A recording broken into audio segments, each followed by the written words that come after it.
Hello दोस्तों, जय हिंद। This is Waris sir, your welcome to our YouTube channel the Waris academy. दोस्तों, आज हम पढ़ने वाले हैं हिंदी व्याकरण में महत्वपूर्ण टॉपिक हिंदी के प्रसिद्ध मुहावरे और लोकोक्तियाँ पढ़ने वाले हैं। दोस्तों इन लोकोक्तियों में हम 100 प्लस जो है बेस्ट आइटम्स और प्रेज ऐसे आपको बताने वाले हैं जो पिछली परीक्षाओं में पूछे गए हैं। दोस्तों, प्रीवियस ईयर के पेपर्स में लिए गए हैं, ये बहुत ही इम्पॉर्टेंट हैं। 100 से ज़्यादा आपको आज हम मुहावरे और लोकोक्तियाँ बताने वाले हैं। बिल्कुल आपको याद नहीं करना होगा, आप कापी पे लिखते चलिए और इसे समझते चलिए। दोस्तों, कभी ये आपको भूलेगा नहीं। तो चलिए शुरू करते हैं। पहला है दोस्तों, अंग अंग मुस्काना। ये मुहावरा है। दोस्तों, पहले हम आपको मुहावरा बताएंगे, फिर उसके बाद से हम आपको लोकोक्ति बताएंगे। तो मुहावरा क्या है दोस्तों? अंग अंग मुस्काना। इसका अर्थ होता है बहुत प्रसन्न होना। जैसे मान लीजिए अगर परीक्षा में पूछ लिया अंग अंग मुस्काना, मुहावरे का अर्थ क्या होगा, तो आप बताएंगे बहुत प्रसन्न होना या बहुत खुश होना। ठीक है, कोई व्यक्ति बहुत ज़्यादा खुश है या बहुत प्रसन्न है तो कहते हैं कि अंग अंग मुस्कुरा रहा है। ठीक है, इसका वाक्य प्रयोग कैसे होगा दोस्तों? जो परीक्षा में अच्छे अंक लाने पर अरुण का अंग अंग मुस्काने लगा। अर्थात जो है अरुण जो है क्या हुआ, बहुत ज़्यादा प्रसन्न हो गया जब परीक्षा में वो अच्छे अंक प्राप्त कर लिया। तो इस प्रकार दोस्तों अंग अंग मुस्काना का अर्थ हुआ बहुत प्रसन्न होना या बहुत खुश होना। चलिए आगे देखते हैं। आगे है दोस्तों, अंग अंग ढीला होना।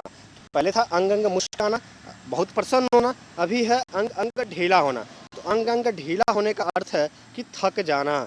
कोई व्यक्ति थक जाता है तो कार्य करने के लिए जो है फिर तुरंत मन नहीं करता है, जी नहीं लगता है, तो हम कहते हैं कि इसका अंग अंग क्या हो गया है, ढीला हो गया है, अर्थात वो बहुत ज़्यादा थक गया है। वाक्य प्रयोग कैसे करते हैं? ज़्यादा व्यायाम करने के कारण आज मेरा अंग ढीला ढील हो गया है। तो अर्थात जो है जब ज़्यादा व्यायाम किया है तो इतना ज़्यादा व्यायाम किया कि थक गया है, अर्थात उसका अंग क्या हो गया है, ढीला हो गया है। दोस्तों ठीक है, तो अंग ढीला होना इसका अर्थ है कि जो है थक जाना। अपनी खिचड़ी अलग पकाना, अर्थात अपना जो है दूसरों से अलग रहना। अर्थात जो है इसका अर्थ बहुत बार ये दोस्तों ये पूछा गया परीक्षा में, इसे आप IMP में रखेंगे, इम्पॉर्टेंट में रखेंगे। अपनी खिचड़ी अलग पकाना, इसका अर्थ हुआ दूसरों से अलग रहना। वाक्य प्रयोग हुआ कि चैतन्य दूसरों लड़कों से आजकल बात नहीं करता है, अपनी खिचड़ी अलग पकाता है। दोस्तों ठीक है, आप यहाँ देखेंगे अपनी खिचड़ी अलग पकाता है, अर्थात चेतन आजकल दूसरों अपनी खिचड़ी अलग पकाना था, दूसरों से अलग रहना, अपना कार्य अलग करना। अर्थात क्या हुआ कि चैतन दूसरों लड़कों से आजकल बात नहीं करता है, अपनी खिचड़ी अलग पकाता है, अर्थात अपना कार्य अलग करता है। दोस्तों तो ये इसका अर्थ हुआ, ये IMP में आप रखेंगे, अपनी खिचड़ी अलग पकाना, दूसरों से अलग रहना, ये अर्थ हुआ। चलिए आगे देखते हैं। आगे मित्रों, अंगूठा दिखाना। अंगूठा दिखाना का क्या अर्थ हुआ, ये भी बहुत बार पूछा गया है। आप जितने भी पेपर उठाएंगे उसमें आपको मुहावरा में जो है किस्म किस्म आपको ये दिख जाएगा, अंगूठा दिखाना। तो इसका अर्थ हुआ मना करना या इनकार करना। दोस्तों अंगूठा दिखाने का अर्थ होता है मना करना या इनकार करना। अर्थात कहते हैं जब हम किसी कार्य से मना कर देते हैं या इनकार करना होता है तो हम अगले क्या करते हैं, अंगूठा दिखाते हैं। इससे एक अर्थ हुआ कि मना करना। और उदाहरण के लिए, अनिता पर मुझे पूर्ण विश्वास था कि अनिता ये कार्य करेगी, परंतु अंत समय में उसने मुझे अंगूठा दिखा दिया, अर्थात उसने मुझे कार्य करने से क्या कर दिया, मना कर दिया। दोस्तों तो ये हो गया अंगूठा दिखाना। आगे देखेंगे, अपना उल्लू सीधा करना। ठीक है, तो आगे देखते हैं, अपना उल्लू सीधा करना। तो इसका अर्थ हुआ अपना मतलब निकालना। अपना उल्लू सीधा करना का अर्थ हुआ कि अपना जो है क्या करना, मतलब निकालना। इसलिए कहते हैं कि वो अपना उल्लू सीधा कर लिया था, अपना मतलब निकाल लिया, फिर वो क्या कर लिया, चला गया, अब उसे दूसरे से कोई मतलब नहीं है। तो इसलिए कहते हैं कि अपना उल्लू सीधा करना, इसका अर्थ हुआ अपना मतलब निकालना। कभी कभी अपना उल्लू सीधा करने के लिए दुश्मन को भी दोस्त बनाना पड़ता है, ये आपका वाक्य प्रयोग हो गया। अर्थात जब अपना कार्य निकालना हो तो दुश्मन को भी इंसान क्या करता है, अपना दोस्त बना लेता है। ये इसी मुहावरे का अर्थ होता है दोस्तों, कि अपना उल्लू सीधा करना अर्थात अपना मतलब निकालना। आपको याद होता चलता होगा। चलिए आगे देखते हैं। अगला दोस्तों, अपने पाँव आप कुल्हाड़ी मारना। अर्थात जो अपना जो है कार्य खुद बिगाड़ देता है, अपनी हानि स्वयं करता है, ऐसे व्यक्ति कहते हैं कि अपने पैर में खुद कुल्हाड़ी मार लिया या अपने पाँव में अपने आप कुल्हाड़ी मारा है। इसका अर्थ हुआ दोस्तों कि स्वयं अपनी हानि करना अर्थात अपना नुकसान खुद करना, ये इस मुहावरे का अर्थ हुआ। वाक्य प्रयोग है, इतनी अच्छे नौकरी को छोड़कर तुमने अपने पाँव पे अपने आप कुल्हाड़ी मार दी है, अर्थात अपना घाटा अपना नुकसान जो है खुद कर लिया है नौकरी को छोड़ करके दोस्तों। अगला है अपने मुँहे मिट्ठू बनना। अपने मुँह मियाँ मिट्ठू बनने का अर्थ हुआ कि अपनी प्रशंसा या अपनी तारीफ स्वयं करना। जब कोई व्यक्ति अपनी प्रशंसा या अपनी तारीफ स्वयं करता है तो उसे कहते हैं कि वो अपने मुँह मियाँ मिट्ठू बन रहा है। ठीक है, इसका वाक्य प्रयोग देखते हैं। वाक्य प्रयोग इसका उदाहरण में क्या होगा कि जो व्यक्ति अपने मुंह मियाँ मिट्ठू बनते हैं उनसे बड़ा मूर्ख दुनिया में कोई नहीं है। कहा जाता है कि अपनी तारीफ को स्वयं नहीं करना चाहिए। ठीक है, जब इंसान की तारीफ दूसरा कोई करता है तो उस इंसान का सम्मान और दूसरों की नज़र में और बढ़ जाता है। ठीक है, तो इसलिए अपने मुँह में मिट्ठू बनना, बहुत लोग इसका अर्थ हुआ कि अपनी प्रशंसा या अपनी तारीफ स्वयं करना। जो व्यक्ति अपने मुँह में मिट्ठू बनते हैं उनसे बड़ा दुनिया में कोई मूर्ख जो है नहीं होता है दोस्तों, जो अपनी तारीफ स्वयं करते हैं। ठीक है, मजा तब है जब आपकी तारीफ दूसरा व्यक्ति करता हो दोस्तों। ठीक है, चलिए आगे देखते हैं। चलिए आगे है दोस्तों, आटे दाल का भाव मालूम होना। आटे दाल का भाव मालूम होना का अर्थ हुआ कठिनाई का अनुभव होना। ठीक है, आटे दाल का भाव मालूम होना का अर्थ हुआ कठिनाई का अनुभव होना। वाक्य प्रयोग है, एक बार जीवन में ईमानदारी से काम करना शुरू करके देखो, तुम्हें आटे दाल का भाव मालूम हो जाएगा। अर्थात जीवन में जो है आगे चलाने में जीवन को कितना कठिनाई होती है, जब व्यक्ति खुद ईमानदारी से कार्य को करता है तो उसे उसका पूरा अनुभव हो जाता है। इसे कहते हैं आटे दाल का भाव होना, अर्थात कठिनाई का अनुभव होना। चलिए आगे देखते हैं दोस्तों। आगे है आकाश के तारे तोड़ना। आकाश के तारे तोड़ना आप जानते हैं असंभव कार्य है, कोई व्यक्ति आकाश का तारे नहीं तोड़ सकता है, लेकिन मुहावरा में प्रयोग किया जाता है आकाश के तारे तोड़ना। इसका अर्थ हुआ असंभव कार्य को पूरा करना। दोस्तों मुहावरा जब भी आपको मिले तो इसका अर्थ जो है इसके जो है सेम अर्थ से बिल्कुल अलग रहता है दोस्तों, अर्थात इसका जो है लिखा कुछ और होता है और अर्थ जो है कुछ और निकलता है। इसलिए आप जो इसके शब्द पे नहीं जाएंगे बल्कि हमेशा मुहावरे के अर्थ पे जो है फोकस किया जाता है।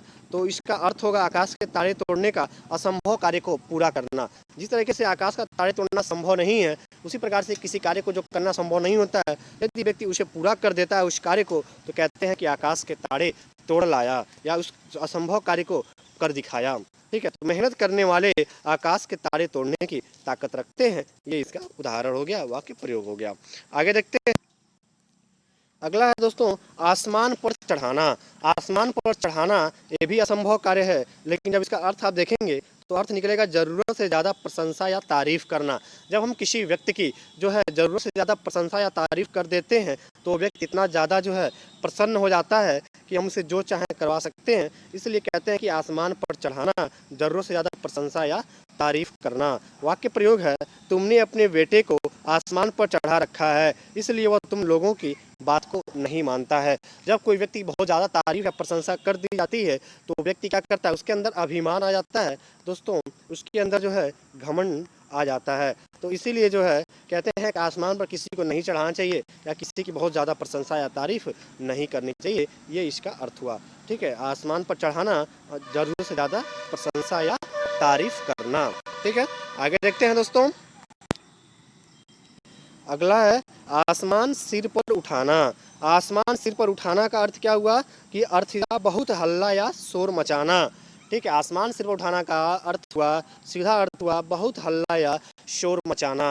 ठीक है, वाक्य प्रयोग हुआ, बच्चे को तंग करने के कारण बच्चों ने आसमान सिर पर उठा लिया है, अर्थात बच्चे बहुत ज़्यादा हल्ला करने लगे हैं।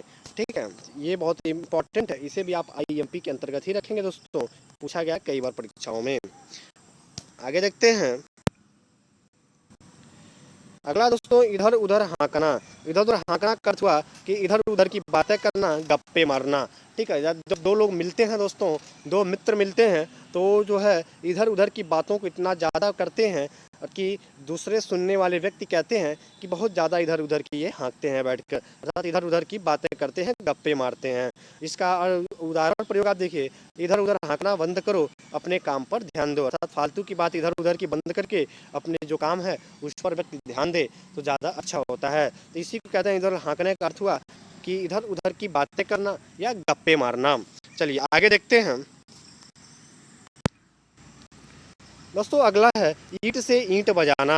ईंट से ईंट बजाने का अर्थ यह हुआ कि सर्वनाश कर देना, किसी चीज़ को बिल्कुल ख़त्म कर देना, उसके जो है एकदम उसको ख़त्म कर देना, इसी इसी को कहते हैं ईंट से ईंट बजा देना। उदाहरण आप समझेंगे, भगवान श्री राम ने लंका की ईंट से ईंट बजा दी, अर्थात लंका को जो है पूरी तरीके से उसका सर्वनाश कर दिया। भगवान श्री राम ने रावण को उसकी जो है शक्ति का उसे एहसास करा दिया। तो इस प्रकार दोस्तों ईंट से ईंट बजाना का अर्थ हुआ सर्वनाश कर देना। ठीक है, चलिए आगे देखते हैं। अगला दोस्तों ईद का चांद होना। आप जानते हैं जब कोई जो है बहुत कम मिलता है, कई बार जो है कितने दिनों बाद में एक बार मिलता है तो कहता है कि आप तो ईद के चांद हो गए हो। इसका अर्थ ये हुआ कि बहुत दिन बाद दिखना या नजर आना। ठीक है, ईद का चांद होने का अर्थ हुआ कि बहुत दिन बाद दिखना या नजर आना। ये दोस्तों आप ये भी बहुत बार पूछा गया है परीक्षाओं में, बहुत ज़्यादा इंपॉर्टेंट है, इसे वेरी इंपॉर्टेंट में दोस्तों आप रखेंगे। ईद का चांद होना का अर्थ हुआ बहुत दिन बाद दिखना या नजर आना। उदाहरण के लिए कि जो है वाक्य प्रयोग देते हैं, अरे राहुल तुम कहाँ ईद के चांद हो गए थे, बहुत दिन से तुमने अपना दुकान नहीं खोला था। तो लोगों ने जो है रोज उसकी दुकान पे आते थे, लेकिन राहुल जो है का दुकान बंद मिलता था, राहुल नहीं दिखता था। तो इसलिए दोस्तों वो बहुत दिन बाद दिखता है तो लोग कहते हैं तुम कहाँ चले गए थे, अर्थात जो बहुत दिन के बाद तुम नजर आ रहे हो। तो इसका अर्थ हुआ ईद का चांद होना, बहुत दिन बाद दिखना या नजर आना। ठीक है, चलिए आगे देखते हैं। अगला हुआ दोस्तों उल्टी गंगा बहाना। उल्टी गंगा बहाना का अर्थ हुआ कि विरुद्ध या विपरीत कार्य करना या उल्टा कार्य करना। ठीक है, जब किसी के हम विरुद्ध या उल्टा या विपरीत कार्य करते हैं, किसी काम का उल्टा कार्य करते हैं तो इसे कहते हैं उल्टी गंगा बहाना। अर्थात कि आज अपने दुश्मन के घर जाकर तुमने उल्टी गंगा बहा दी दोस्तों। अर्थात दुश्मन के घर जो है दुश्मन नहीं जाता है, लेकिन जो है एक दुश्मन के घर एक दुश्मन जा करके उसने उल्टी गंगा बहा दिया, अर्थात जो है नियम के विरुद्ध क्या कर दिया, उसने कार्य को कर दिया दोस्तों। तो इसे कहते हैं उल्टी गंगा बहाना। चलिए आगे देखते हैं। अगला दोस्तों एड़ी चोटी का जोड़ लगाना, अर्थात बहुत कोशिश करना या प्रयत्न करना। इसका बहुत सिंपल सा इसका अर्थ है। एड़ी चोटी का जोड़ लगाना का मतलब कि जितनी क्षमता है पूरी क्षमता के साथ पूरी कोशिश करना या प्रयत्न करना किसी कार्य को जो है सफल बनाने के लिए। उदाहरण प्रयोग देखते हैं, परीक्षा में अव्वल अंक लाने के लिए रोहित को एड़ी से चोटी जोड़ लगाना पड़ा। अर्थात जो है उसने बहुत ज़्यादा प्रयत्न किया या बहुत कोशिश की, प्रयत्न की, ताकि वो उसे कक्षा में अव्वल अंक प्राप्त हो जाए। तो इसे कहते हैं एड़ी से चोटी जोड़ लगाना, बहुत कोशिश करना या प्रयत्न करना। चलिए आगे देखते हैं। अगला दोस्तों कफन सिर पर बांधना। कफन सिर पर बांधना का अर्थ हुआ कि मरने के लिए तैयार हो जाना। ये तो बहुत आपको याद होगा, ये बहुत बार पूछा गया है भी, जान निछावर करने को तैयार रहना। अर्थात जब हमारी सेना देश के लिए लड़ती है तो दोस्तों वो कफन सिर पर बांध के चलती है, अर्थात वो देश के लिए जान निछावर करने के लिए हर पल जो है तैयार रहती है। इसी कहते हैं दोस्तों कफन सिर पर बांधना का अर्थ हुआ मरने के लिए तैयार होना या जान निछावर करना। इसका प्रयोग देखेंगे, बॉर्डर पर हमारे वीर सैनिक हमेशा कफन सिर पर बांधे रहते हैं, अर्थात वो 24 घंटे हमारे देश के लिए, देश के नागरिकों के लिए, देश की सुरक्षा के लिए वो जो है तैयार रहते हैं, अपनी जान निछावर करने के लिए तैयार रहते हैं। अर्थात इसको कहते हैं कफन सिर पर बांधना, अर्थात मरने के लिए तैयार होना, जान निछावर करने को तैयार होना। ठीक है, आगे देखते हैं दोस्तों। अगला है काम तमाम करना। काम तमाम करने का अर्थ है कि मार डालना। इसका जो है अर्थ है बहुत दफा आता है, काम तमाम करने का परीक्षा में पूछा गया, इसका अर्थ क्या होगा, तो मार डालना। अर्थात जंगल में अकेले एक शेर ने 3 हिरण का काम तमाम कर डाला। अर्थात 3 हिरण को एक शेर ने जंगल में अकेले क्या कर दिया, मार दिया दोस्तों। तो इसी को कहते हैं काम तमाम करना अर्थात मार डालना। जंगल में अकेले एक शेर ने 3 हिरण का काम तमाम कर डाला था। 3 हिरण का शिकार एक शेर ने कर लिया है दोस्तों, इसे कहते हैं काम तमाम करना। ठीक है, आगे देखते हैं हम। कान काटना दोस्तों। अगला है कान काटना। कान काटने का अर्थ हुआ बहुत चालाक होना। ठीक है, कान काटना का अर्थ हुआ कि बहुत चालाक होना। उदाहरण के लिए दोस्त अनिल को बच्चा मत समझना, वह बड़ों से बड़ों कान काटता था। तो जो है किसी को सलाह दिया जा रहा है, एक दोस्त दूसरे दोस्त को सलाह दे रहा है कि वो अनिल को बच्चा मत समझेगा क्योंकि वो बड़ों से बड़े को कान काट देता है, अर्थात बहुत वो चालाक बालक है, बड़े से बड़े को जो है वो क्या करता है, पस्त कर देता है। चलिए आगे देखते हैं। अगला दोस्तों, कान पर जू रेंगना। कान पर जू रेंगना का अर्थ क्या होता है कि ध्यान ना देना या बात ना सुनना। जब किसी की बात कोई नहीं सुनता या ध्यान नहीं देता है तो लोग बोलते हैं कि इसके कान पर कोई जू नहीं रेंग रही है। अर्थात कान पर जू रेंगना का अर्थात कि ध्यान ना देना या बात ना सुनना। उदाहरण के लिए, मैं तुम्हें इतना समझाता हूँ पर तुम्हारे कान पर जू तक नहीं रेंगती है, अर्थात तुम हमारी बातों का ध्यान नहीं देते हो। ये इसका कहने का अर्थ हुआ दोस्तों। चलिए आगे देखते हैं। कटे पर नमक छिड़कना। दोस्तों, कटे पर नमक छिड़कना का अर्थ हुआ कि दुख को बढ़ाना। ठीक है, दुख को बढ़ाना इसे कहते हैं कटे पर नमक छिड़कना। कुंभकर्ण की मृत्यु की खबर असुर राज रावण के लिए कटे पर नमक छिड़कने जैसा था। अर्थात रावण के दुख को और बढ़ गया जब जो है उसे यह समाचार मिला कि कुंभकर्ण युद्ध में जो है मारे गए। तो वह जो है रावण के लिए क्या हुआ, उसे कटे पर नमक छिड़कने जैसा था। इसलिए कहते हैं कि कटे पर नमक छिड़कना का अर्थ हुआ दुख को बढ़ाना। ठीक है, आगे देखते हैं। अगला है मित्रों खिल्ली उड़ाना। खिल्ली उड़ाने का अर्थ क्या होता है, मजाक या हंसी उड़ाना। ठीक है, खिल्ली उड़ाना किसी का क्या करना, मजाक उड़ाना या खिल्ली उड़ाना। ठीक है, इस गांव का जमींदार हमेशा गांव के गरीबों का खिल्ली उड़ाता है। अर्थात गांव का जो जमींदार है वो अपने अमीरी को लेकर लोग गांव के गरीबों की हमेशा क्या करता है, वो खिल्ली को उड़ाता है, उनका मजाक उड़ाता है, उनका हंसी उड़ाता रहता है। दोस्तों इसी का अर्थ हुआ, खिल्ली उड़ाने का अर्थ हुआ मजाक या हंसी उड़ाना। चलिए आगे देखते हैं। अगला हुआ मित्रों गिरगिट की तरह रंग बदलना। गिरगिट का रंग बदलना ये भी बहुत बार पूछा गया परीक्षा में, ये भी इम्पोर्टेंट है। तो इसका क्या अर्थ हुआ कि एक बात पर स्थिर न रहना, अर्थात बार बार अपने विचार को, अपने निर्णय को जो है बार बार अपने कथन को बदलते रहना, इसे कहते हैं गिरगिट की तरह रंग बदलना। अपनी बात बदलते रहना, अपनी बात पर अमल ना करना, ये गिरगिट की तरह रंग बदलने का अर्थ होता है दोस्तों। उदाहरण के लिए आप देखेंगे, रवि गिरगिट की तरह रंग बदलता है। कल तक वह कोई बुरे काम नहीं करता था परंतु आज वह सभी काले काम करता है। अर्थात वह अपनी बात पर अटल नहीं है, वो गिरगिट की तरह रंग बदल रहा है, वह अपनी बातों को बदलते रह रहा है, वह एक बात पर स्थिर नहीं है दोस्तों। तो ये इसका अर्थ होता है गिरगिट का रंग बदलना, एक बात पर स्थिर ना रहना, अपनी बात बदलते रहना, अपनी बात पर खुद अमल ना करना। ठीक है, चलिए आगे देखते हैं हम। दोस्तों अगला है गुड़ गोबर कर देना। गुड़ गोबर कर देना का अर्थ होता है कि बात को बिगाड़ना या बात का बतंगड़ बनाना। ठीक है, उसे अच्छी नौकरी मिल चुकी थी परंतु ऑफिस में मैनेजर के साथ बदतमीजी करके उसने गुड़ का गोबर कर दिया, अर्थात अपनी नौकरी खो बैठी, बात को बिगाड़ दिया। ठीक है, तो इसी कहते हैं गुड़ का गोबर कर देना, अर्थात बात को बिगाड़ना। आगे देखते हैं। दोस्तों एक बहुत ही मशहूर मुहावरा है गुलछड़े उड़ाना। गुलछड़े उड़ाना का अर्थ होता है मौज उड़ाना या मजे करना। ठीक है, इसका उदाहरण हम देखते हैं, करोड़पति होने के बाद वो दिन रात गुलछड़े उड़ा रहा है, अर्थात वो दिन रात जो है मजे कर रहा है। ठीक है, आगे देखते हैं। घाट घाट का पानी पीना। ठीक है, इसका अर्थ होता है कि चालाक या बुद्धिमान होना। घाट घाट का पानी पीना, दोस्तों इसका अर्थ आप बताएंगे चालाक या बुद्धिमान होना। उदाहरण वाक्य प्रयोग है, मुझे पाठ मत पढ़ाओ, मैंने घाट घाट का पानी पिया हुआ है। ठीक है, ये इसका मुहावरे का अर्थ होता है दोस्तों। आगे देखिए। अगला है घाव पर नमक छिड़कना। दोस्तों ये भी बहुत इंपॉर्टेंट है। घाव पर नमक छिड़कने का अर्थ हुआ दुखी को और दुख देना।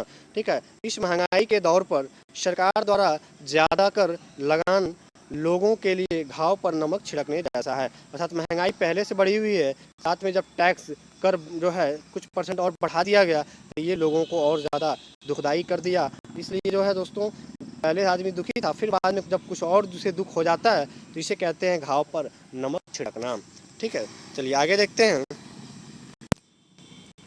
अगला दोस्तों, घोड़े बेचकर सोना। घोड़े बेचकर सोने का क्या अर्थ हुआ कि बिना किसी चिंता के सोना, निश्चिंत होकर निद्रा में डूब जाना। इसका अर्थ ये हुआ दोस्तों कि आदमी को जब किसी बात की परवाह नहीं होती है, जब अपने अपने सब कुछ जो है कि किसी प्रकार की कोई चिंता नहीं होती है, तो उसे कहते हैं घोड़े बेचकर सोना, अर्थात बिना किसी चिंता के सोना, निश्चित होकर निद्रा में डूब जाना।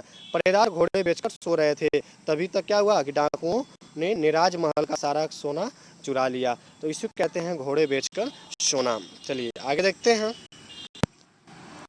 अगला है मित्रों, चादर के बाहर पैर पसारना। ठीक है, इसका अर्थ क्या होता है कि आय से अधिक व्यय करना, कमाई से ज़्यादा खर्च करना। जब व्यक्ति कमाई से ज़्यादा खर्च होती है या जितनी इनकम है उससे ज़्यादा उसकी खर्च हो जाती है, तो कहते हैं चादर के बाहर क्या है, उसका पैर जा रहा है। अर्थात चादर के बाहर पैर पसारना क्या अर्थ हुआ कि आय से अधिक व्यय करना या कमाई से ज़्यादा खर्च करना। दोस्तों उदाहरण में वाक्य प्रयोग आप देखेंगे, यदि तुम चादर से बाहर पैर पसारोगे तो दरिद्रता बहुत जल्दी तुम्हें गले लगाएगी। अर्थात जो तुम्हारे पास धन का बचत जो है बिल्कुल नहीं हो पाएगा, क्योंकि जितना आप तुम कमाते हो उससे ज़्यादा खर्च कर देते हो, तो हमेशा हमेशा तुम्हारे अंदर क्या होगी, दरिद्रता या निर्धनता बनी रहेगी। ठीक है, तो इसे कहते हैं चादर के बाहर पैर पसारना, आय से अधिक खर्च करना, कमाई से ज़्यादा खर्च करना।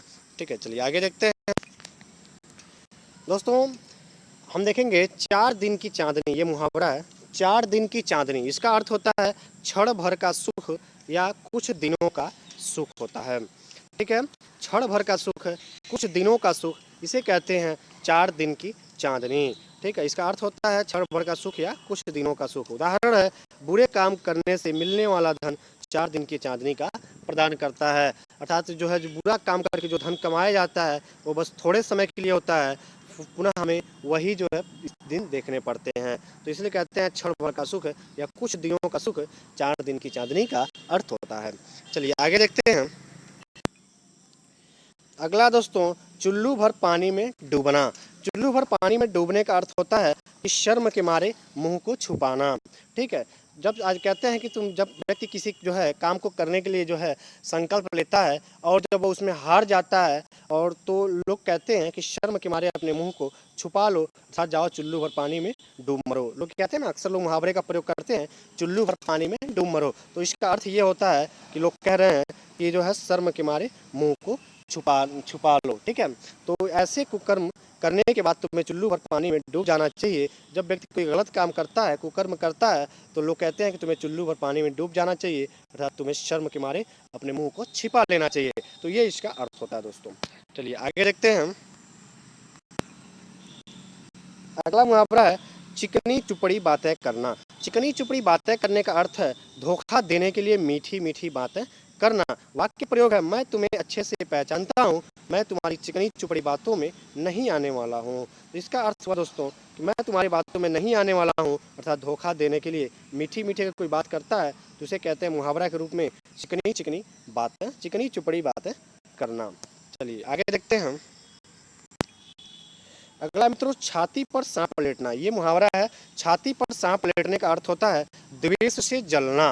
क्या होता है, द्वेष से जलना, अर्थात छाती पर सांप लौटना। ठीक है, जब किसी छाती पर सांप लौटता है तो हम कहते हैं कि उसके छाती पर सांप लौट रहा है, अर्थात जो है वह द्वेष से क्या हो रहा है, व्यक्ति जल रहा है। तो जब कोई व्यक्ति किसी व्यक्ति के जो है कामयाबी को, तरक्की को या उसकी सफलता को देख के जलता है, द्वेष रखता है उससे, तो कहते हैं उस व्यक्ति के छाती पर सांप लौट रहा है। अर्थात मेहनती लोगों की उन्नति को देखकर आलसी और दुष्ट लोगों के छाती पर सांप हमेशा लेटता रहता है दोस्तों। ठीक है, आगे देखिए। अगला, छठी का दूध याद आना। इसका अर्थ होता है घोर संकट में पड़ना। दोस्तों छठी का दूध कहते हैं कि मैं जो है छठी का दूध याद आना किसी को, अर्थात ये बहुत जो है जब व्यक्ति कोई घोर संकट में पड़ जाता है तो कहता है कि मुझे छठी का दूध याद आ गया है। अर्थात चोर का झूठ पकड़े जाने पर पुलिस ने उसे छठी का दूध याद दिला दिया, अर्थात उसे घोर संकट में पुलिस ने डाल दिया है दोस्तों। चलिए आगे देखते हैं। अगला है छप्पड़ फाड़ कर देना।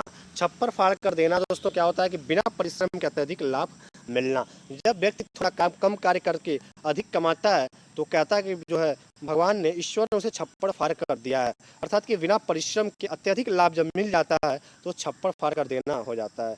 इसी इसका मुहावरा का अर्थ हुआ दोस्तों। उदाहरण के लिए शेयर मार्केट में अत्यधिक लाभ होने के कारण व्यापारी को भगवान ने छप्पड़ फाड़ कर लाभ दिया। ठीक है, ये उसका वाक्य प्रयोग हो गया। छाती पर मूंग दलना। छाती पर मूंग दलने का अर्थ होता है दोस्तों किसी का अत्यधिक दिल दुखाना। जब किसी का अत्यधिक जो है आप दिल दुखाते हैं तो कहा जाता है कि छाती पर मूंग दला जा रहा है। अर्थात किसी ऐसे अत्यधिक प्रेम करके, किसी से अत्यधिक प्रेम करके उसके छाती पर मूंग नहीं दलना चाहिए। अर्थात किसी से बहुत ज़्यादा प्रेम करके और फिर उसे बाद में उसके दिल को नहीं दुखाना चाहिए, ये इसका अर्थ होता है। ठीक है, आगे देखा जाएगा। जान पर खेलना। दोस्तों मुहावरा है जान पर खेलना। इसका अर्थ होता है अपना जीवन निछावर करके कार्य को करना। अर्थात अपने जीवन को दांव पे लगा के जब कोई व्यक्ति किसी कार्य को, साहसी कार्य को पूरा करता है तो कहते हैं वो जान पर खेल खेल रहा है, खेल कर इस कार्य को पूरा किया। अर्थात कि अंतरिक्ष पर जाने वाले वैज्ञानिक जान पर खेलकर सही जानकारी को विश्व के लिए उपलब्ध कराते हैं, इसे कहते हैं कि जान पर खेलना। दोस्तों है मुहावरा की जान के लाले पड़ना। जान के लाले पड़ने का क्या अर्थ होता है कि संकट या मुश्किल में पड़ना। बुरे काम करने वाले व्यक्तियों के कभी न कभी जान के लाले पड़ते ही हैं। ये इसका अर्थ हुआ कि जाल की लाले पड़ना था, संकट में पड़ना। जब कोई व्यक्ति बुरा काम करता है तो एक ना एक दिन उसे जो है संकट में या मुश्किल में पड़ना पड़ता है। ठीक है, आगे देखते हैं। जन भूलकर कोयल होना। इस मुहावरे का अर्थ हुआ ईशा से पागल होना। ठीक है, आगे देखे जाएगा। दोस्तों जन भूलकर कोयल होना, इसका अर्थ होता है ईसा से, या ईसा नहीं है दोस्तों, ये जो है ईर्ष्या है। क्या है ये? ईर्ष्या है। तो ईर्ष्या से पागल होना। दोस्तों जन भूलकर कोयल होना का अर्थ हुआ कि ईर्ष्या से जो है पागल होना। अर्थात परीक्षा में ईशिता के अच्छे अंक आने पर किरण जल भूलकर कोयल हो गया। अर्थात वो क्या कर दिया, वो उसे ईर्ष्या रखने लगा, वो उससे जो है ईर्ष्या करने लगा। जिसे कहते हैं जल भूल का कोयल होना, ईर्ष्या से पागल होना। चलिए आगे देखा जाए। दोस्तों अगला है डूबती नाव पर लगाना। इसका अर्थ होता है संकट से बचाना। अच्छा जब किसी डूबती नाव को आप कहते हैं, जब किसी को संकट से बचा लेते हैं तो लोग कहते हैं कि डूबती नाव उनकी बचा ली गई है। अर्थात अब तो ईश्वर ही मेरी डूबती नाव को पार लगा सकते हैं। अर्थात ईश्वर ही मुझे जो है संकट से बाहर ला सकते हैं, ये इसका अर्थ होता है। डींग मारना। दोस्तों है डींग मारना। डींग मारने का अर्थ हुआ गप्पे मारना। उदाहरण के लिए कि जब जो है तुम डींग मारना बंद करो, हमें पता चल चुका है कि तुम कितने दूर कितने पानी के धुले हो। अर्थात दोस्तों जब कोई व्यक्ति जो है अपनी क्षमता से अधिक जो है बात करने लगता है तो कहते हैं कि वो डींग मार रहा है, वो गप्पे मार रहा है। ठीक है, अगला है मित्रों तिल का ताड़ करना। तिल का ताड़ करने का अर्थ हुआ कि बात को बढ़ाना। तिल बहुत छोटा होता है, ताड़ बहुत बड़ा होता है। अर्थात छोटी बात को बढ़ा चढ़ाकर उसे बड़ा बना देना, इसी कहते हैं तिल को ताड़ करना, बात को बढ़ाना। उदाहरण प्रयोग है कि अपने मित्रों की छोटी छोटी बातों का तिल का ताड़ करना सही नहीं होता है। ठीक है, तो ये हो गया तिल का ताड़ करना, बात को बढ़ाना। आगे दोस्तों हम पढ़ेंगे जो है अगला है दांत खट्टे करना। दांत खट्टे करने का अर्थ दोस्तों नीचा दिखाना। ठीक है, अर्थात राम की सेना ने युद्ध भूमि में रावण की सेना के दांत खट्टे कर दिए। अर्थात रावण की सेना को जो है नीचे दिखा दिया, उसे उसकी जो है क्षमता का एहसास करा दिया। इसे कहते हैं दांत खट्टे करना, नीचे दिखाना। या दोस्तों इसका एक अर्थ और होता है पस्त करना। क्या होता है? पस्त करना, नीचा दिखाना या पस्त करना, ये दोनों दांत खट्टे करने का अर्थ होता है। ठीक है, अगला है दोस्तों दंग रह जाना। दंग रह जाना का अर्थ होता है विस्मित हो जाना। क्या है? विस्मित तथा आश्चर्य। विस्मित का अर्थ होता है आश्चर्य में। आश्चर्य इसका अर्थ होता है दोस्तों कि विस्मित हो जाना तथा आश्चर्य हो जाना, आश्चर्य में पड़ जाना। सड़क पर दुर्घटना देखकर मैं दंग रह गया, मैं आश्चर्य में पड़ गया, ये दंग रह जाना होता है। ठीक है, अगला दोस्तों होता है मित्रों दांतों तले अंगुली दबाना। दांतों तले अंगुली दबाना मुहावरे का अर्थ होता है आश्चर्यचकित हो जाना। ताजमहल की सुंदरता देखकर बड़े बड़े देशों से आए हुए लोगों के भी दांतों तले अंगुली दब जाती है। तो वो आश्चर्य में पड़ जाते हैं कि इतना सुंदर सी खूबसूरती, ताजमहल की खूबसूरती और उसकी विशेषता को देखकर वो आश्चर्य हो जाते हैं, दांतों तले अंगुली को दबा लेते हैं। तो इसका अर्थ होता है आश्चर्यचकित हो जाना। आगे देखते हैं, अगला होता है दिन रात चौगुने।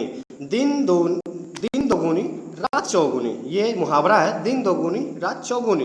इसका अर्थ होता है दोस्तों बहुत उन्नति करना, अर्थात उदाहरण में प्रयोग है कि विजय में अपनी कंपनी में लगन के साथ काम किया, इसलिए आज इसका व्यापार दिन दोगुनी रात चौगुनी आगे बढ़ रहा है। अर्थात जो है ईमानदारी से और लगन से काम कर रहा है, इसलिए बहुत तेजी के साथ सफलता की ओर बढ़ रहा है, बहुत उन्नति कर रहा है। दिन दोगुनी रात मतलब दिन रात, ठीक है।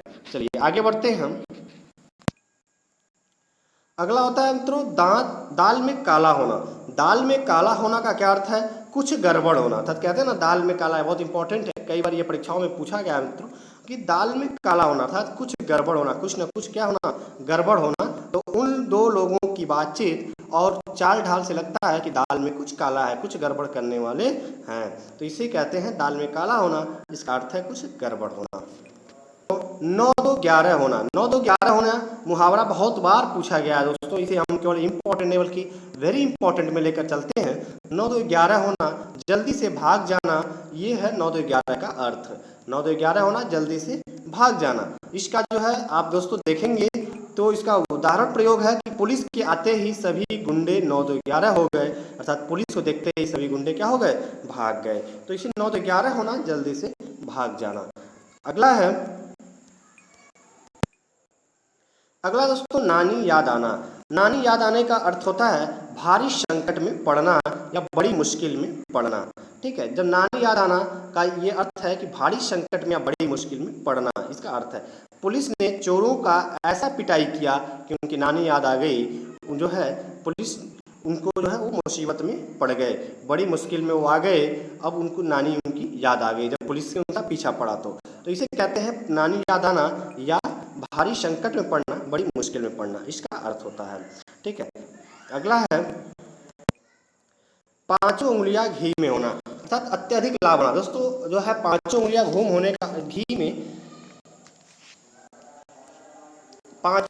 घी में होने का अर्थ है कि अत्यधिक लाभ होना। उदाहरण देखेंगे कि कंपनी के बॉस तुम पर बहुत प्रसन्न नहीं है और उन्होंने तुम्हारा वेतन भी बढ़ा दिया है, अर्थात अब तुम्हारे पांचों उंगलियां किसमें है, घी में है, तुम्हें लाभ ही लाभ मिल रहा है, ठीक है। अगला है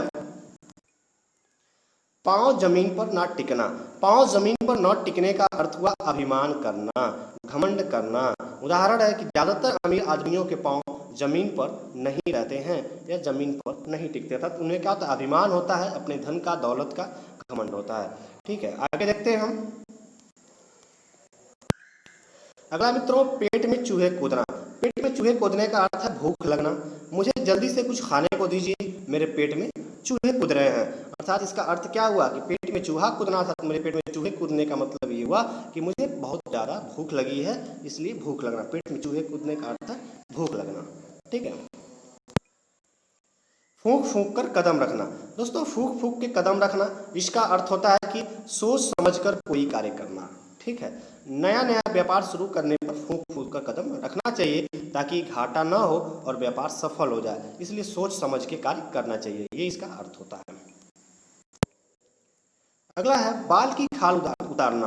बाल की खाल उतारने का अर्थ है दोस्तों छोटी सी बात पर बहुत सोचना या विचार करना। छोटी सी बात पर बहुत सोचना या विचार करना, ये बाल की खाल उतारने का अर्थ होता है, ठीक है। बेकार की बातों में बाल की खाल उतारना समय की क्या है, बर्बादी है। छोटी छोटी बातों को बहुत ज़्यादा बढ़ा चढ़ाकर उसको जो है उस पर विचार करना, सोचना, क्या होगा, मात्र हमारे समय की बर्बादी होगी, लाभ कुछ नहीं होगा। तो वही है बाल की खाल उतारना, छोटी सी बात पर बहुत सोचना या विचार करना होता है। अगला देखें बाल भी बांका न होना। बाल भी बांका न होने का अर्थ है दोस्तों जरा भी हानि न पहुंचना।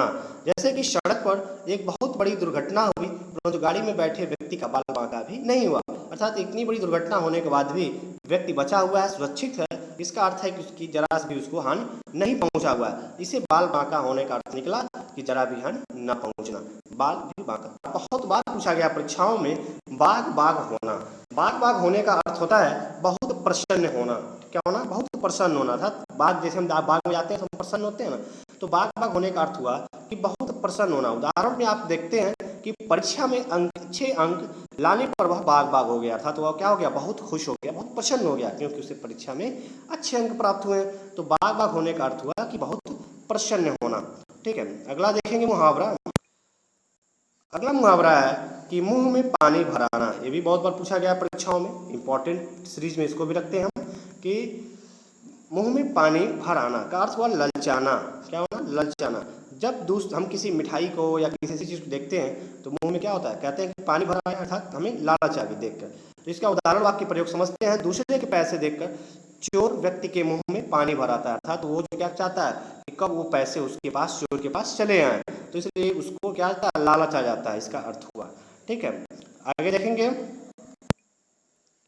अगला दोस्तों, राई का पहाड़ बनाना था। राई में होता है बहुत छोटा, बारीक। अब इसको हम बहुत बड़ा पहाड़ बना दिए, तो इसका क्या अर्थ निकलेगा राई का पहाड़ बनाने का? कि साधारण सी बात को बहुत बढ़ा चढ़ाकर बताना। ठीक है, जैसे कि तुम बेकार ही राई का पहाड़ बनाकर झगड़े को बढ़ा रहे हो। अर्थात बहुत की छोटी सी बात है, बात कुछ और इसको बढ़ा चढ़ाकर इतनी बड़ा कर दिया गया है कि झगड़ा होने की स्थिति आ गई है। तो इसी को कहते हैं राई का पहाड़ बनाना, साधारण सी बात को बढ़ा चढ़ाकर बताना। ठीक है, आगे देखेंगे बताना।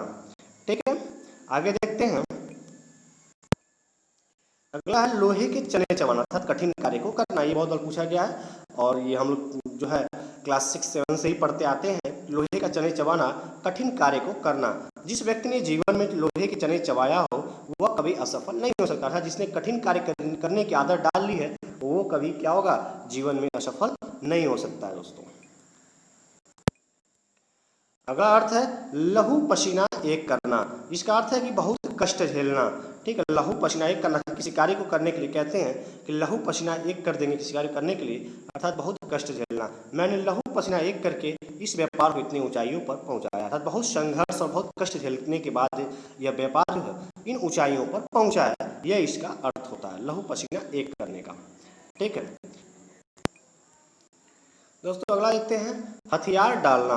हथियार डालने का अर्थ होता है कि हार मान लेना। क्या कर लेना?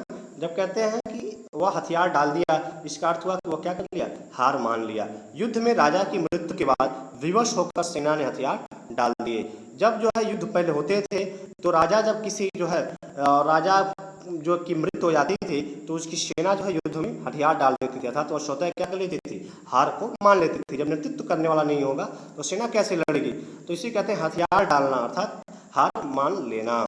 ठीक है, अगला है हाथों के तोते उड़ना। मुहावरे का अर्थ है कि होश उड़ जाना। ठीक है, वाक्य प्रयोग में देखेंगे कि अपने घनिष्ठ दोस्त की अकाल मृत्यु समाचार सुनकर उसके हाथों के तोते उड़ गए, अर्थात तो उसके होश जो है उड़ गए। ठीक है, इसका अर्थ होता है हाथ साफ करना। मुहावरा है हाथ साफ करना। इसका अर्थ होता है बेईमानी करके सब लूट लेना, अर्थात खा जाना। जो कहते हैं ना बेहावा जो है अपना हाथ साफ कर गया था तो बेईमानी करके सब कुछ लूट लिया है।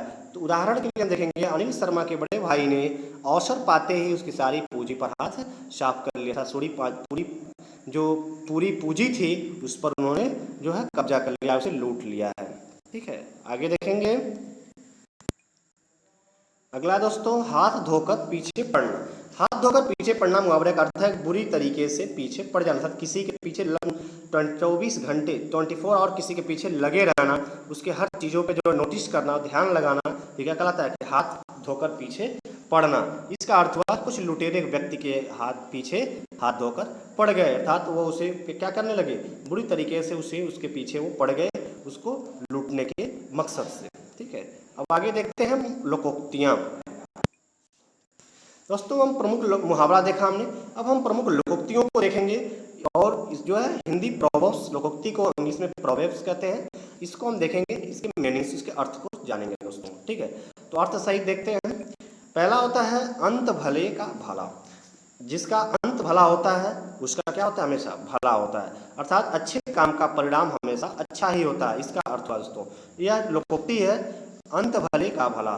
तो इसका अर्थ है कि अच्छे काम का परिणाम हमेशा अच्छा ही होता है। ठीक है, अगला है अंधा क्या चाहे दो आंख। इसका अर्थ हुआ कि अंधा क्या चाहे दो आंख। इसका अर्थ हुआ कि जरूरत की वस्तुएं बिना किसी प्रयत्न या कष्ट के जब मिल जाती है तो उसे कहते हैं कि अंधा को आंख की क्या जरूरत है, जब बिना कुछ किए उसे किसी वस्तु मिल जा रही है। तो इसका हम जानेंगे अर्थ, अंधा क्या चाहे दो आंख, अर्थात इसका अर्थ हुआ कि जरूरत की वस्तुएं बिना किसी प्रयत्न या कष्ट के मिल जाना। ठीक है। अगला जो है लोकोक्ति है, अंधी पीसे कुत्ता खाए। तो अंधी पीसे कुत्ता खाए का अर्थ होता है मेहनत करके पैसा कोई और कमाए परंतु उसका लाभ और उसका उपयोग कोई और करे। तो ये इसका अर्थ हुआ अंधी पीसे कुत्ता खाए। आगे देखते हैं, अंधेर नगरी चौपट राजा, टके सिर बाजी टके सिर खाजा। ये दोस्तों एक लोकोक्ति है, अंधेर नगरी चौपट राजा, टके सिर बाजी टके सिर खाजा। इसका अर्थ होता है घोर अन्याय होना, अर्थात जिस राज्य का राजा जो है अंधा होगा उस राज्य में टके सेर में सब्जी भी बिकेगी और टके सेर में ही खाजा बिकेगा, वस्तुओं का कोई मूल्य नहीं रह जाएगा। तो इसे कहते हैं, इसका अर्थ घोर अन्याय होना। अंधेर नगरी चौपट राजा, टके सिर बाजी टके सिर खाना खाजा, इसका अर्थ है घोर अन्याय होना। अब पछताए होत क्या जब चिड़िया चुग गई खेत। जब चिड़िया खेत को खा जाए फिर पछताने से क्या फायदा। इसका अर्थ हुआ कि समय बीत जाने पर पश्चाताप करना व्यथा है या व्यर्थ है। ठीक है, जब समय बीत जाता है किसी कार्य को करने का तो पुनः हम पश्चाताप करें कि समय पर यह कार्य नहीं संपन्न हुआ तो इस पश्चाताप का क्या फायदा। तो वही है, इसकी लोकोक्ति है, अब पछताए होत क्या जब चिड़िया चुग गई खेत। अगला है, आम के आम गुठलियों के दाम। ये लोकोक्ति है, बहुत ही इंपॉर्टेंट लोकोक्ति है। यह हमेशा जो है पूछा जाता है दोस्तों कि इस लोकोक्ति का क्या अर्थ है। बहुत ही इंपॉर्टेंट लोकोक्ति है ये कि आम के आम गुठलियों के दाम। इसका अर्थ होता है किसी काम में दोगुना लाभ लेना या किसी काम में दोगुना लाभ होना। ईश्वर की माया कहीं धूप कहीं छाया, ये भी लोकोक्ति है। इसका अर्थ होता है ईश्वर बहुत ही विचित्र है, कहीं सुख प्रदान करता है तो कहीं दुख होता है। ठीक है दोस्तों, ये मुहावरे का प्रयोग हम गांव में देखते हैं प्रयोग करते हुए, उल्टा चोर कोतवाल को डांटे। तो उल्टा चोर कोतवाल को डांटे की लोकोक्ति है। इसका जो है अर्थ होता है अपना दोस्त ना मानकर उल्टा दूसरों को दोषी ठहराना। दोस्तों ये दोस्त नहीं होगा, ये दोष होगा। क्या होगा? दोष। अपना दोष ना मानकर दूसरे व्यक्ति को दोषी ठहराना का अर्थ होता है उल्टा चोर कोतवाल को डांटे। ठीक है, ये भी हमने देखा, एक अनार 100 बीमार। एक अनार 100 बीमार, ये भी लोकोक्ति है। इसका अर्थ हुआ कि वस्तु एक है परंतु उसके लेने वाले, उसे पाने वाले बहुत लोग हैं दोस्तों। ठीक है, तो उसी कहते हैं एक अनार 100 बीमार। अगला है, एक तो चोरी दूसरी सीना जोरी। इसका अर्थ हुआ बुरा काम करके उल्टा आंखें दिखाना। बुरा काम करके उल्टा आंखें दिखाना, ये इसका अर्थ होता है एक तो चोरी दूसरी सीना चोरी। एक म्यान में दो तलवारें नहीं समझ सकती, या नहीं समझ नहीं होगा दोस्तों, ये कुछ टाइपिंग मिस्टेक हो गया है इस वीडियो में। यहाँ पर होगा समा सकती हैं। क्या होगा? यहाँ होगा समा। एक म्यान में दो तलवारें नहीं समा सकते। ठीक, अर्थात कि दो शक्तिशाली या प्रभुत्वशाली व्यक्ति एक ही स्थान या राज्य पर शासन नहीं कर सकते हैं। एक राज्य में दो राजा या दो शक्तिशाली व्यक्ति नहीं रह सकते हैं। जिस प्रकार से वही इसका लोकोक्ति हुआ कि एक म्यान में दो तलवारें नहीं समा सकती हैं। अगला दोस्तों, एक मछली सारे पानी को गंदा करती है। तो इस लोकोक्ति का अर्थ हुआ कि एक व्यक्ति के बुरा काम करने पर उसके जुड़े कई व्यक्ति जो है दोषी हो जाते हैं। जब एक व्यक्ति जो है कोई गलत काम करता है तो उससे जुड़े जितने लोग होते हैं सबको लोग दोषी जो है माने जाते हैं। तो इसलिए कहते हैं कि एक मछली सारे पानी को गंदा करती है। काला अक्षर भैंस बराबर। इस लोकोक्ति का अर्थ होता है कि अनपढ़ मनुष्य या मूर्ख व्यक्ति। ठीक है, अर्थात जैसे भैंस के आगे हम जो है कुछ भी लिख दें, वो पढ़ी लिखी नहीं है, वो नहीं पढ़ सकती, वैसे एक मूर्ख व्यक्ति के आगे जो है कुछ भी हम जो है उसे कुछ भी समझाएं उसके समझ में नहीं आएगा। इसी को कहते हैं काला अक्षर भैंस बराबर अनपढ़ मनुष्य या मूर्ख व्यक्ति। अगला है, गागर में सागर। गागर में सागर लोकोक्ति का अर्थ होता है विस्तृत बात को थोड़े में कहना। जिस तरह गागर में पूरा सागर जो है लाने की कल्पना की जाती है समुद्र को, वैसे ही एक बहुत बड़ी बड़ी बातों को छोटे में संक्षिप्त में कहना ही गागर में सागर भरना कहलाता है।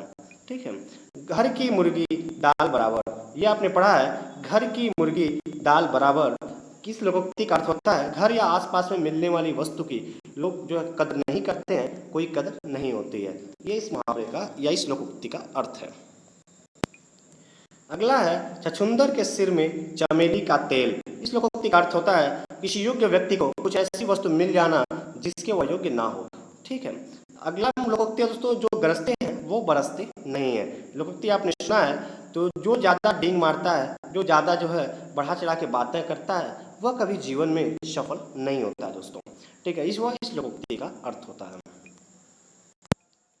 दोस्तों ये दोनों लोकोक्तियाँ जो आपके जो है स्क्रीन पर दिख रही हैं, ये दोनों बहुत इंपॉर्टेंट है, एग्जाम में पूछी गई हैं।